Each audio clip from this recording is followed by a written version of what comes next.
The big stories of the week joining me are Liberal MP John Alexander and Labor MP Alicia Payne. Great to see you both. It's been a big week, particularly in New South Wales, a new leader and a change in the roadmap. John, we'll start with you being a local, of course, in Sydney. I mean, this all began after Gladys Berejiklian resigned after ICAC announced its investigation. There's been a lot of commentary this week about the role of ICAC, whether it's relevant, some labelling it nothing more than a kangaroo court. What do you think of ICAC? Well, it's terribly disappointing from our point of view because Gladys has been such an outstanding Premier during a really testing time. And I think one of the concerns is that just the bringing of an investigation can result in a resignation. I think that's regrettable. And after this is all said and done, John, and pending, of course, the result of this investigation, would you encourage Gladys Berejiklian to run for the federal seat of Warringah? Well, that's really up to her. I could imagine she'd be pretty disenchanted at this point. Her parents are actually constituents of Bennelong, so I met them when I was first door knocking 10 years ago. And so I've been pretty close to the family and a great fan of Gladys's. But that's really up to her. I think regardless of what happens here, she'll need some time to heal. Alicia, I'll ask you about the role of ICAC here. It's been called into question this week. Does it have a place? Absolutely. I think ICAC plays an incredibly important role in assuring that our politicians, are held to the highest standards of integrity and accountability. And just because it has caused the former Premier to resign doesn't mean that it's not working well. And I find it really concerning that members of the federal government, including the Prime Minister, are already talking about Gladys Berejiklian potentially running for a federal seat before we've even seen the outcome of this inquiry. I mean, it was her decision to resign in the knowledge that that inquiry was happening. And we've got the Prime Minister saying already that she still has a contribution to make in the federal parliament.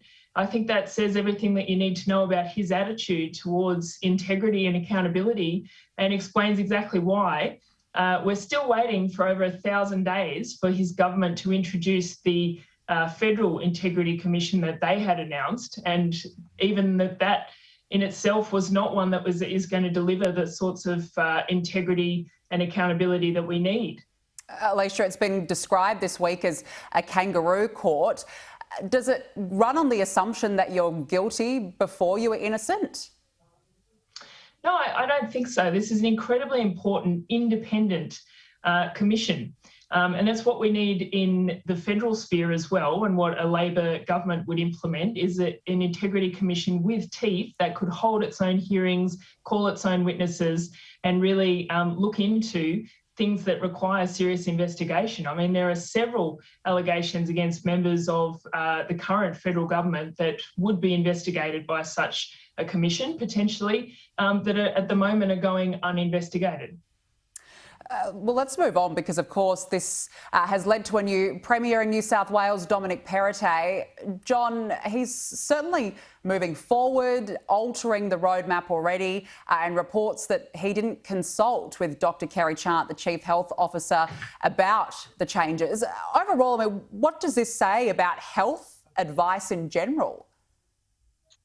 Well, my understanding is that those reports have been refuted. And in fact, he did consult with Dr Kerry Chant and took her advice. He has accelerated the lockdown, the coming out of lockdown, which I think is appreciated by many, many people because it's just gone on so long. It's been so debilitating. His office is only a couple of hundred metres from my office in Epping, and we've been in hard lockdown for a long period of time now. And I think people understand the situation so much better. They understand why we need to have high vaccination rates, and we've done very well in this region with outpacing the rest of New South Wales, which has done very, very well. And the importance of that is to not overload the health system, that unvaccinated people are much more likely to end up needing hospitalisation. They put themselves at risk and their families and friends. And so we're in a good place. I think there's a good understanding, and we're proceeding with that medical advice. And I think Dominic is doing an excellent job already. It's interesting, we look at the situation now in Victoria, Alicia, another day of record case numbers. They went hard early. They had a short lockdown, very quick. They've still got the curfew, and yet look where they're at now. Again, what does this say about the health advice and what's been recommended to governments? I really do feel for the people of Victoria with, the outbreak there taking this turn in the last few days for the worse as well. But what it's been linked to, of course, is probably the result of lockdown fatigue, is what we've seen. There were apparently lots of gatherings around the grand final that have been linked to the growth in cases, and also obviously hasn't helped the riots that were happening with people flaunting the rules. But I think it's important to remember that this is. We wouldn't be in these lockdowns if we had been vaccinated earlier, and if we had managed quarantine properly, a federal purpose-built quarantine system that would have stopped the majority of these outbreaks.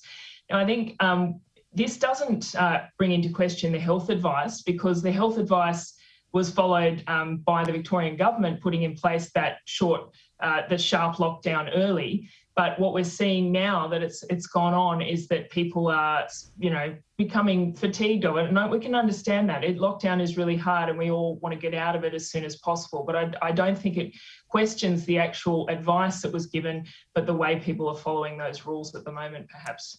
John, do you think that this is simply a case of lockdown fatigue? And should the Victorian government then keep ploughing ahead with its plans to reopening?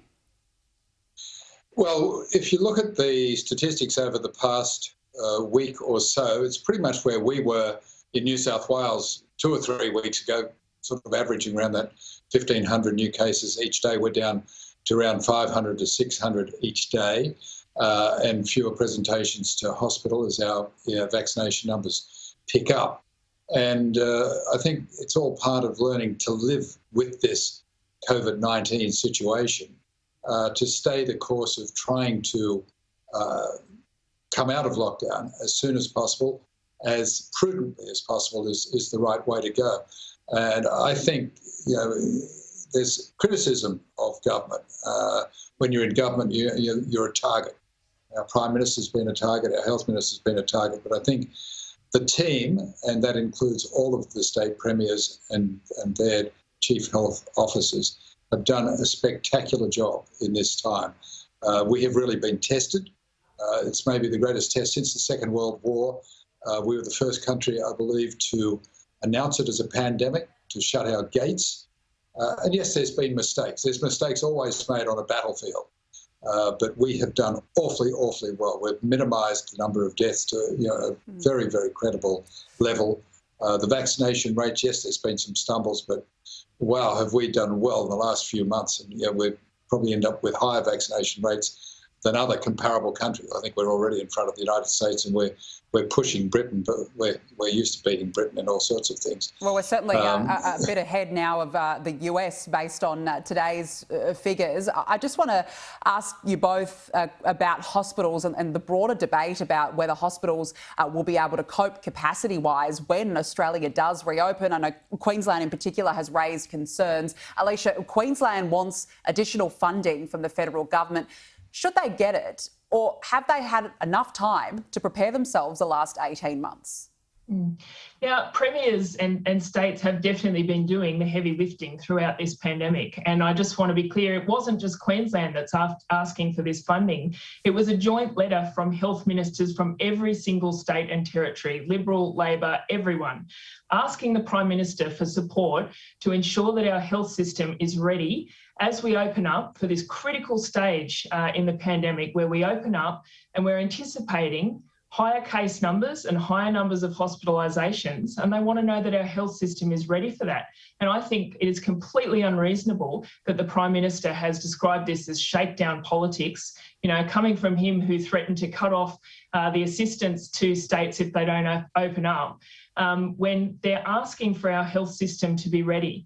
And we've all seen, really concerning, distressing footage from here in Australia of ambulance ramping and from around the world where hospitals haven't been able to cope. And we want to know that that health system is ready. And I think this is clearly a responsibility for the Prime Minister. Issue though? I mean, talk about ambulance ramping. Is that not a state problem? Well, there are two points I'd like to make there, Danica. First, that clearly states and territories do not have the capacity to raise the funds that the federal government does, and they need to. We're in a pandemic. We are in unprecedented times, and they need to support those states, which, as I said, have done the heavy lifting throughout this pandemic.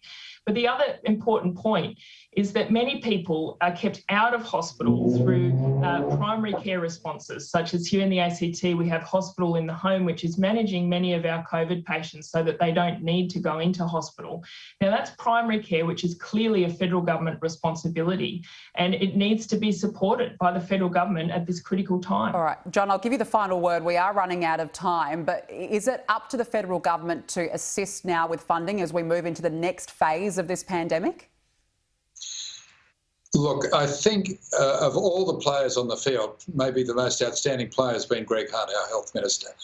He has coped admirably during this entire time. He's engaged very, very well. He's respected by all of the states, and I'm sure the work will continue to do what is best, what is most prudent to serve the people of Australia best at this time as we come out in anticipating and responding to the problems and the challenges that we'll face in the next few months. So I have confidence in Greg. I have a lot of confidence in our Prime Minister. I think he has been magnificent during this most testing time. And you've got a little bit of sympathy for him. He's had to cope with all sorts of international events on top of the task each day dealing with the pandemic.